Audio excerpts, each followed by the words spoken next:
Well, I'm still recovering from Russian Winnie the Pooh. Or, as most people know it, Grave of the Fireflies 2. And I don't know what we're recording now, because you said just press record. So, I was looking for more Winnie the Pooh episodes, and then I stumbled upon a cartoon, Yep. and I'm like, oh my god, I forgot this thing existed. And I thought I need to show Richie. Basically, this is a Soviet cartoon. Yeah. Yeah, if we have any Soviet kids, they'll remember. What is this? This is like some, clickbait video. Only Soviet kids will remember. I think so, yeah. Just from the thumbnail, I feel depressed.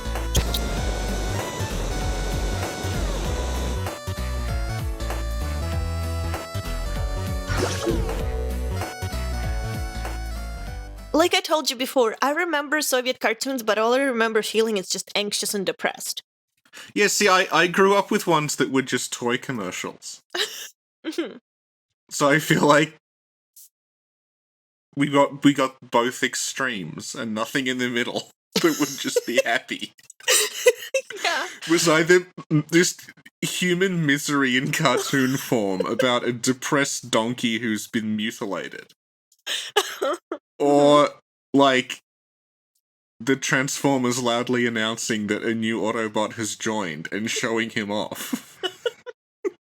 Followed by a commercial for the toy of it. You ready? Okay. 3, 2, 2, 1, 1, go.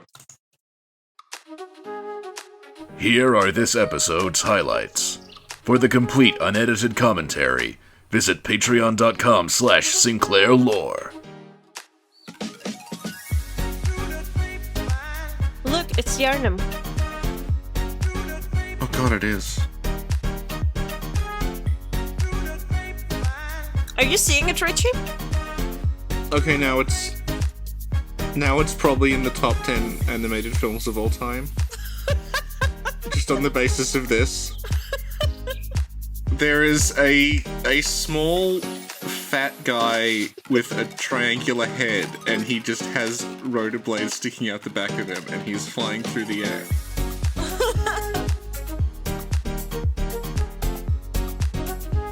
I'm beginning to understand why Reborn appealed to you. Because it wasn't relentlessly miserable. So when you see Evangelion.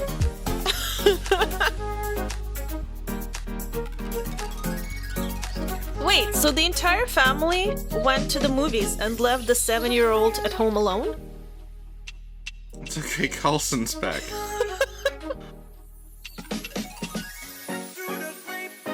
So is this his imaginary friend, or is this for real, Richie? I'm guessing it's meant to be his imaginary friend, because he saw all the imaginary stuff at the start.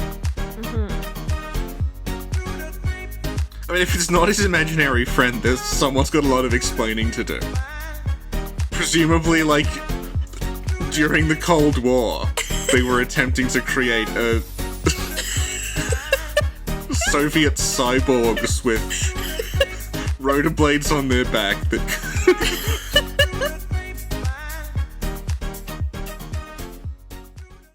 Tell us what we just watched, Richie. We just watched Karlson and Jr. It starts with a kid who is sad because he wants a dog and his family won't get him one. And I thought, this is going to be 20 minutes of a depressed child not having a dog. And then at the end he'll eventually get one, but that won't make up for the previous 20 minutes. Instead, what happens is, every time he's about to get depressed about not having a dog, a tiny man with a propeller on his back, who is apparently some kind of cyborg, flies in through his window, and they go on adventures, and he is powered by jam, and he lives in a tiny house on the roof. And he's clearly he's clearly imaginary, because what happens is, like, they go on an adventure and they break a whole lot of things. Mm-hmm. And then he'll fly back out the window, and then his parents will come in and say, "Oh, what's all this mess?" And he'll say, "It was Karlson, the man with the propeller on his back." Mm-hmm. And it was a story about a kid who he feels anxious and depressed all the time, which I'm noticing is a recurring theme in Soviet animation. Yeah. And he escapes into a fantasy to deal with it. Yeah. That went on for a while, then it ended with him. It was his birthday, and he didn't get a dog for his birthday, and there was an extended scene of him crying. Mm-hmm. But then he got a dog, and then Karlson disappeared. Karlson disappears, and you see Junior looking out over the city, and it just goes, like, darker and darker at night, and then it just ends. It was also very sad, because it's like, when Junior finally gets a dog, he's like, "Oh my god, a dog! Karlson, look!" But Karlson's gone. Yeah. But it's okay, because actually, and that's something we'll watch another day, Oh no. they made Karlson Returns. It's like Mary Poppins Returns. I think so, I guess. So there's more where that came from. What did you like better, this or Winnie Pooh? Well, Winnie Pooh. I liked the central character of Winnie Pooh. Uh-huh. Yeah. I think just being like a trash bear. Yep. Being just like a failure animal. Yeah. I think there's something appealing about him in a way that the Disney version is not.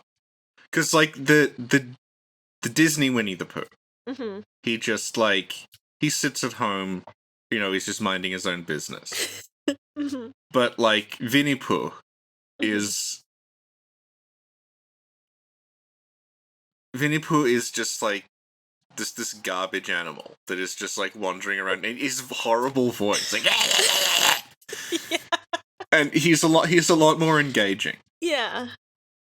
Yeah, like, he's, like... You like Winnie Pooh, but also you wouldn't want to, like, leave him alone in your house. Yeah. You would probably, like, steal things, use the money to buy cigarettes.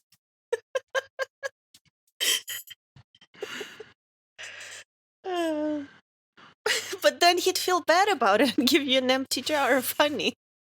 Yeah. The problem is toward the end it became immensely depressing. Yeah. Because, like, Disney Eeyore is just a sad sack. He's just like, oh, well, it happened again. This Eeyore is just like, there is nothing. It's like, Yeah. time is a flat circle. Like, this is Eeyore. He's just sitting there gazing into nothingness and saying, like, oh, if I move around to the other side, there's also nothing. Yeah, that was very yeah. Yeah.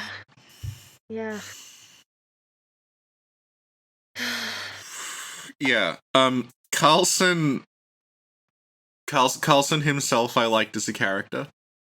Mm-hmm. But he just sort of got into mischief. Yeah. The kid, I just felt sorry. I think that's a recurring thing in these, is I just feel sorry for them.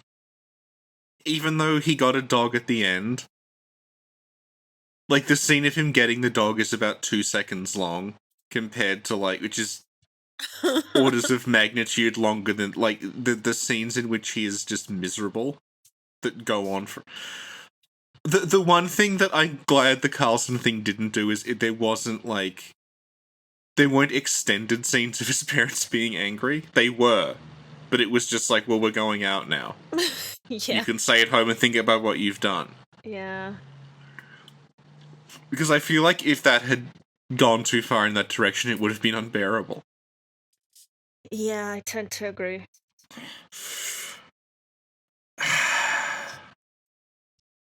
Then I made you watch Henry's Cat. Mm-hmm. Because this is like the first thing that happened when I woke up today, as I watched depressing Russian cartoons for an hour.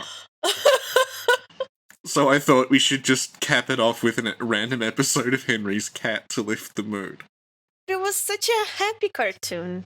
It was happy even though he was put on trial and sent to prison.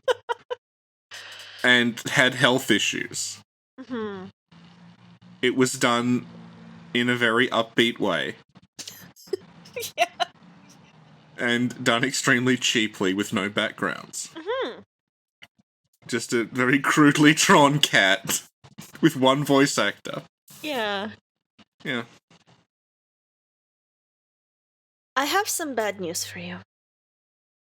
The end of Karlson on the Roof was a dream and he doesn't have a dog and also he's in hospital. No. So I googled Soviet cartoons with Russian subtitles. Yeah.